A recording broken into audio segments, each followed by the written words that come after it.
Now, our guest speaker, selected by the graduating students, is a multi-talented and renowned author, a lecturer, and now a videographer, Kesey. Mr. Kesey is the author of One Flew Over the Cuckoo's Nest and Sometimes a Great Notion. He is both a cultural icon and an iconoclast, a daring and original thinker who is willing to speak his mind. We are fortunate to have him with us today. Please welcome Kesey.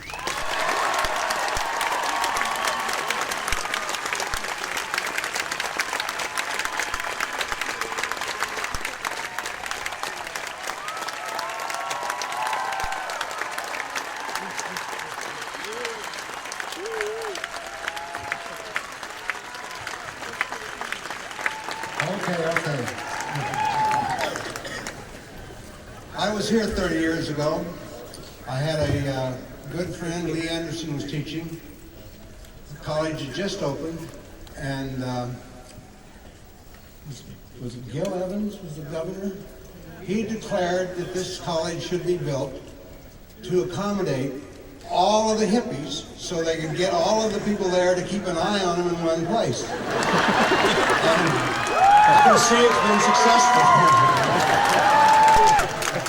Also, maybe I won't go into that. Okay, this is a story that I wrote a few years ago, and I thought it would be appropriate today. I'll click through it because we've got a lot of stuff to do. It's called Hometown. My 6-year-old granddaughter Kate asks, why don't they just take the guns away? Because, I try to explain, one of the rules in the American Rules book say that Americans have the right to own weapons. She muses. Then what about bullets? Is there anything in the rule book that says Americans have the right to own bullets? By golly, Kate, I don't believe there is. Then they should take away the bullets. Guns don't kill people, bullets do. Let's ban the bullets. Her logic's told in the sad air of the room like a silver bell. So clear, so simple, so on target. Ban the bullet. Faye and I and some friends happened to be at the Sacred Heart Hospital. We were in the short stay waiting room, waiting. It wasn't much past 7 and the room was already crowded. Mostly middle-agers and up. The atmosphere in the room was subdued, yet not grim, not frozen with panic the way some waiting rooms can be. Short-stay families are usually over that first cold jolt of fear that stuns people silent in the emergency rooms and the trauma wards. They can exchange warm smiles and quiet confidences. They can chat. A few minutes before 8 a.m., the warm chatter changes. Icy whispers start whirling in. 16? That's what I heard. Where? Springfield at Thurston High. Oh my God, that's where my niece Melissa goes to school. Our grandson Tony. Our nephew Gabriel. Our Jake. Our Tabitha. Our Kip. New arrivals provide fresh details. The radio says Mackenzie Willamette is full and they're bringing everybody else to Sacred Heart. KLCC said there are 17 victims. 17? It was a kid that had just been expelled yesterday for bringing a loaded gun to school. He's only 15. Oh my God, 15. This time he brought 3. 2 handguns and a semi-automatic rifle. I guess he figured he needed more firepower. As the grisly story continued to flesh out, the room's atmosphere changed. Something far colder than mere panic was spreading over the faces. The waiting patients and families began to avoid each other's eyes. Where minutes before there'd been kind of a pride and a narrow strength, now there was an awful dawning that we were guilty of something, and we couldn't look each other in the eye. All Thursday morning, updates continued to trickle into our short stay waiting room. We hear they have cleared a ward in another wing of the hospital for survivors. We hear there's one kid already dead and others very critical. My daughter Shannon returns from her latest phone call. One of her high school classmates has a kid named Thurston, had a kid attending Thurston. Maureen says her girl is okay. She said it's on all the national TV stations, live uplink from the satellites. The latest count lists 18 victims. Sweet Jesus, 18. We'd all finished our hospital business by 10:30, but we hung around. All the waiting room crowd hung around. Many families have become one family. Shamefaced or no, we stuck it out together, staring at the floor and the walls. Those who rose to leave couldn't seem to get through the glass doors into the hall. They would stand, perplexed, staring through the glass, then return to their seats. River rafters would say we were caught in a backswirl, that treacherous maelstrom at the bottom of a steep rapid. We knew we were guilty. It was nearly noon when the head nurse of our floor stepped in. I think we've got the final number, counting those at Mackenzie Willamette Hospital. The toll has reached 20. By then, we didn't have to repeat the number to believe it. The nurse's voice was valediction enough. We began to amble back to the parking garage. 20. 20 was plenty. It couldn't be worse than 20, we all thought. But it was. By Thursday evening, news time, the cops had located Kip Kinkle's parents, Bill and Faith. They had been found dead in the family's nice Riverside A-frame. The cops had blocked the drive to the house, but there were lots of good helicopter footage. This wasn't the home you would expect to produce the kind of situation. There was a sharp-looking spread at the edge of the woods, kept by caring hands. Kip's folks were both popular and successful teachers, by all accounts. Bill had taught Spanish at Springfield School District for 30 years before retiring in '91. He still taught part-time at the Lane Community College. Faith Kinkle was teaching Spanish at the Springfield High since 1988. Kip's older sister, Kristen, was a cheerleader at the University of Hawaii. The whole family took vacations together in Europe and Latin America. Snapshots show them smiling and happy. No, this is not the sort of home and family you would expect to produce a murderous gun nut. This isn't your single-parent welfare cheating ghetto scenario. This isn't Boulder, Benet, Ramsey, Ritzy, Kinky, nor is it some inbred warren of camouflaged kooks brandishing the good book in one hand and the .357 Magnum in the other. This is a straight-ahead, upscale American home with lots of class. Except for a couple of minor infractions, Kip's record was clean. Well, maybe not quite so clean. He was busted a year ago for tossing rocks off an overpass and hitting a car. He was required to apologize to the driver and pay for repairs and do 30 hours of community service. He finished his requirements last August. The only other black mark on his record now looms large, looking back. The Green Hill Humane Society received an anonymous tip last year. Some moody kid named Kip out in Springfield had been bragging about the animals he had tortured. The Kinkle house is an impressive double A-frame, shouldered, surrounded by lush Oregon greenery, ferns and rhododendrons and berries. The gables of the house are not set off by yellow gingerbreading that are set off. I gotta move this damn thing, it's driving me nuts.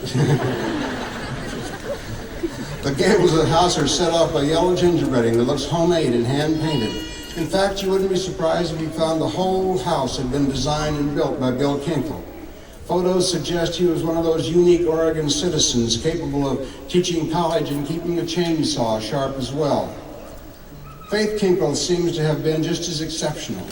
When she wasn't busy at school, she had other causes, raising money for the education of South American kids, setting up chat rooms where students in Springfield social studies could talk with Brazilian students. Colleagues and neighbors recall her as a jogger and a recycler, and above all, a dedicated teacher. She had been selected for commendation as the Outstanding Teacher of the Year, a real honor in this education-oriented community. But the day before she was to receive the award, she was murdered by her son. This is my hometown, Springfield. It's my family's hometown. It's my wife's and my wife's family's hometown. It's been our hometown since the end of World War II. I met Faye in the 7th grade in the old vine-colored Mill Street Junior High, which is now Springfield School District's administrative building. We started going steady in high school and have been married just about half of forever. We've got 4 kids, one planted down by the pond behind a rusty iron gate.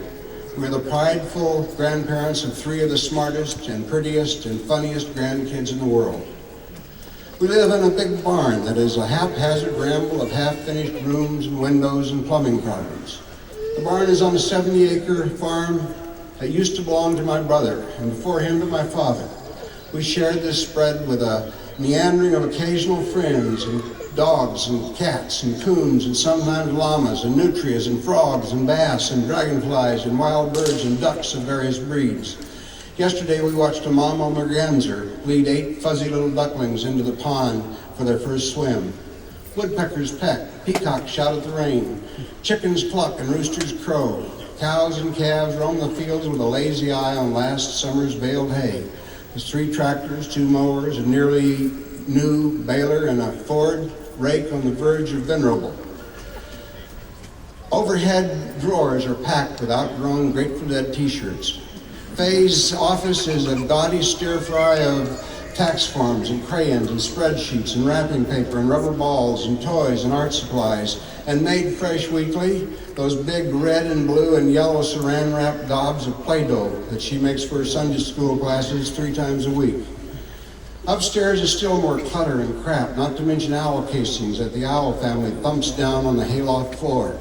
Rooms left over from the old commune times cling to the walls and rafters like mud swallow nests. There are boxes and boxes of books. And in a homemade wooden case by the balcony window are the guns. These guns are hunting guns, not weapons. They're always loaded, not with ammunition, but with memories, emotions, hunting tales and hunting lies, with love even. My favorite is my dad's old 12-gauge pump that he bought new from Montgomery Ward mail order catalog the year I was born. The barrel is 4 inches longer than a standard shotgun and choked down tight. The hardwood stock is burnished by a half-century of use. I can feel it even now, the way it jumps so smooth and familiar to the right cheek, swinging the long barrel up and after the flushed pheasant and on past the brassy plumage to the specific spot where the flying shot and the flying pheasant were to rendezvous. The gun wasn't so much leading the bird as it was keeping an appointment with it, punctual and courteous. It's a beautiful and a holy piece, this old shotgun, and if I were cornered by some of those big made-for-TV villains, it's a piece I would choose. But it's not a weapon. And there's my son Zane's double barrel. I gave it to him on his 16th birthday. It's a neat and simple Sears and Roebuck piece, but too light for a heavy gauge shotgun. Fixed too hard, sometimes digging its safety into your thumb. Zane hasn't used it in decades. And my dad's 270 Winchester with a scope so powerful that the first time Jed used it, he let a big forked horn stroll across a logging road and never missed a shot. I thought I was looking at the mountainside, but I found I was looking at his rump. There was an ancient 22 single-shot Remington. I can't remember where it came from. This isn't a hunting rifle. I don't think it's illegal to hunt anything with a 22. We keep it around mainly to put a suffering animal down, like our sweet old donkey who got tangled in a blackberry and broke both hips. I don't know where my World War I 303 Enfield is anymore. I think I loaned it to somebody. Never had much class, but it did have one of those old Army-issue flip-up sights that you set by dialing it to the estimated distance. I killed a magnificent pronghorn over in the Steens with that sight. He was driving his herd across a dry lake bed at the foot of the mountain below us. I shot and waited. When I saw the puff of dust behind and below him, I adjusted the sight and fired again. The puffs got closer and closer until I was down to my last cartridge in my web belt. A big, slow hollow point. I saw the dust puff at his shoulder and watched him go tumbling like a tumbleweed. He did 3 somersaults before I heard the slap of the slug. We paced it off at 530 paces. Best shot I ever made. But I never cared much for the rifle, maybe because the heft and the touch and the action of it all proclaimed in no uncertain terms, now this is a weapon. The worst shot I ever made was on an antlerless hunt in the Ochocos. The family all put in for the drawing, but Faye and I were the only tags drawn. I would have backed out, but we were fresh, married, and both in college, and we needed to meet. We crawled up out of our sleeping bags before dawn. We didn't start a fire. We sipped a thermos of coffee and nibbled butter horns while we trudged through the cold dust. The air was purple and rank, and the smell of high plains sage. We weren't 15 minutes from camp when we saw a herd of a half-dozen mule deer silhouetted along a ridge above us, exactly what you might expect on an antlerless hunt. 5 big bucks with incredible racks. Oh, and 1 petite doe. Oh, don't shoot her, Faye said. She's too small. For venison, she's just right. Way better than any of those tough old bucks would be. I was carrying the 270. I braced the gun along a lichen-carpeted boulder, adjusted the high-powered scope, and squeezed off a shot. The doe was a good ways away. It seemed that it took 10 or 12 seconds before I saw the magnified image in the scope jerk into the air. She came back down running on 3 legs only. Through the scope, I could see that her right hindquarters was a shatter of bone and skin. Still attached to it was what was left of her leg. She never fell. She headed off after her galloping relatives, the ruin of her leg flapping in the dust. We found the trail of blood, but it petered out after a couple of miles. We never found the doe. I'm not going to do this anymore, Faye said. I knew I shouldn't have taken the shot. It's this damn scope. It makes them seem so close. I'm not going to do it anymore, ever. My infatuation was fading too. This was the last shot I ever fired at a deer. Every hunter knows the feeling. In the green hills of Africa, Papa Hemingway writes, you kill an animal until you don't want to kill it more than you do. Yeah, this has been a tough one on everybody involved, but Ben Walker's case was the toughest by a bunch. The 16-year-old had been shot in the back of the head and never regained consciousness. His eyes fixed and dilated, brain-dead coma, tubes down his throat. His family had to make a choice. If they unplug him, there's a dozen healthy parts that can be used for transplants. If they don't unplug him, he lingers on comatose, for those organs begin to awaken and weaken. They choose to unplug him. It's a choice our family can relate to. Here's my letter to the family. For Ben Walker's folks. My wife Faye and I had to make the same terrible choice some years ago up in Spokane. Jed and the U of O wrestling team went over a cliff on their way to a meet in Washington State. After we had been in the hospital 2 days and nights, we were informed that Jed was brain dead. We needed to sign a release so they could harvest his organs. Xeroxed forms were spread out on a cold Formica countertop for our signatures. It was the hardest thing I ever did. Nothing before that moment and nothing imagined after could be that hard. It was midnight and dirty snow was swirling in the parking lot. Along with all of us wrestling families, there were other couples who had journeyed to the hospital to offer their support. They'd all experienced the same agony and signed the same similar releases. Their silent embraces gave us solace that even made our immediate families couldn't quite match. They understood. We were all members in a very elite order and none of us had ever wanted to join it. A nurse told us later that they used 12 things out of Jed, just like out of Ben, an even dozen. When the number was announced over TV yesterday, it drove into my heart like an icicle, sharp and cold and hard. Please accept this meager letter as Faye, an embrace from Faye and I, and pray believe us when we say that we understand. The heart goes on, but it never completely heals. With love, Ken and Faye Kesey. Mending fence. It's been nearly a week now, and the phenomenon shows no sign of slackening. The cyclone fence that separates the school from the street is completely filled with flowers and messages.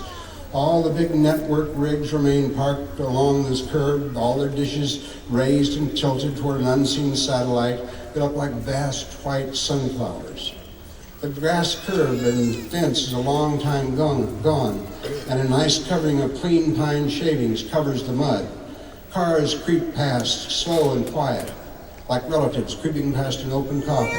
Busloads of kids arrive from schools up and down the valley, bringing new additions to the fence, poems and prayers, black balloons that look like clusters of grapes, poster boards, sorrow, adorned with grade school handprints, pom-poms, flags, Indian drum circles pounding away in a haze of sweetgrass smoke, and flowers, so many flowers. In its way, the mending fence is a bigger deal than the heap of flowers. Princess Di attracted. For one thing, this tragedy isn't worldwide, it's American. And there is more on the line. The mother of all gun battles is brewing, and this fence is drawn in the mud. So far, a commendable truce has been observed by both sides, a courtesy, a decorum, but this is about over, and the fur is going to fly. From the right, you can already hear the NRA rolling out their big guns and girding their big lobby loins. And from the bleeding heart liberal left comes the sound of much nose blowing. It's going to get messy. Trying to take the guns away is going to be like trying to take a bloody pacifier out of the jaws of a Doberman and rabies. Trying to take the Kleenex away from the liberals is going to be just about as messy. So let's consider Kate's solution. I want to keep my dad's long-barreled 12 gauge. I don't mind, but I don't mind turning in the old ammo. I've got shells and drawers and boxes that should have been thrown out years ago. The casings swell with moisture and stick in the breech. The Remington single shot and a couple of 22 longs is all I need around the farm, with maybe a few birdshot cartridges to scare the occasional coyote away. Yeah, this has been tough on everybody.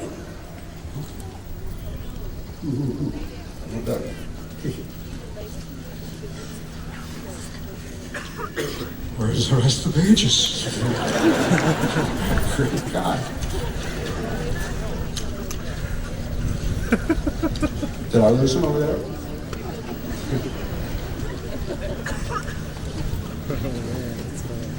Oh, that's a new one on me. Anyway, what I got goes from that is that at the end of it,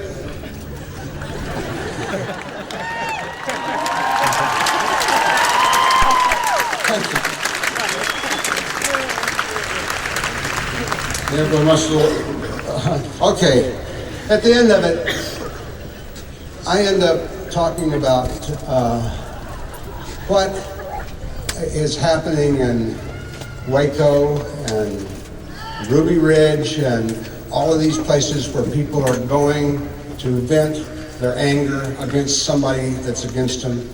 And I appeal to the graduating kids to stop it, to go out there, look them in the eye, and take the guns off their and say, hey, let's stop this. Because it's been going on, it's getting worse, and it's going to continue unless somebody stops it. And it's going to have to be the kids. The kids are the ones that are getting the worst hurt. It's going to have to be the kids that bring it to a close. Thank you.